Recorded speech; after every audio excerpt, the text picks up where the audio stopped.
बऱ्याचशा शेतकऱ्यांचं म्हणणं असतं कारल्याची लागवड करताना बी लावलं पाहिजे की रोपं लावली पाहिजे.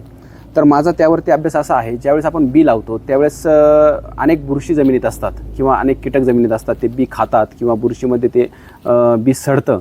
त्याच्यासाठी आपण जर नर्सरीमध्ये रोपं तयार केली तर त्याचा आपल्याला बेनिफिट हा चांगला भेटत असतो. ज्यावेळेस आपण नर्सरीत रोपं तयार करतो, या ठिकाणी तुम्ही पाहू शकता एक सारखं रोप तयार होतं आणि एक सारखं रोप जर तयार झालं तर याला एक सारखी लागवड झाल्यानंतर याच्या हार्वेस्टिंग टाईम पण जो आहे तो एक सोबत येतो. ज्यावेळेस आपण बी लावतो त्यावेळेस काही बियांचा उतार होतो, काहींचा होत नाही. आणि पुन्हा जर लावायला गेलं तर काही जी अगोदर लावलेली असतात त्यांची कारली चालू होतात हार्वेस्टिंग, आणि बाकीची जी नंतर लावलेली त्याची वेलांमध्येच वाढ होत असते. त्याच्यामुळं आपल्याला ज्यावेळेस कारल्याची लागवड करायची त्यावेळेस रोपाची जर लागवड केली तर 100% त्याचा बेनिफिट होतो.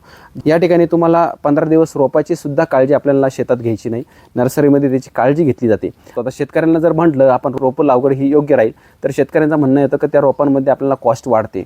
कॉस्ट वाढण्यापेक्षा त्याचे बेनिफिट किती वाढतात हे आपण पाहिलं पाहिजे. पहिलं म्हणजे ते हार्वेस्टिंग सोबत येते, दुसरं म्हणजे 15 दिवसाचे आपले रोपं आणि खतं वाचतात, तिसरं म्हणजे आपण त्या 15 दिवस आपण त्या शेतामध्ये मशागत, जे इकडं रोपं जरी टाकली तर तिकडं आपण मशागत करू शकतो.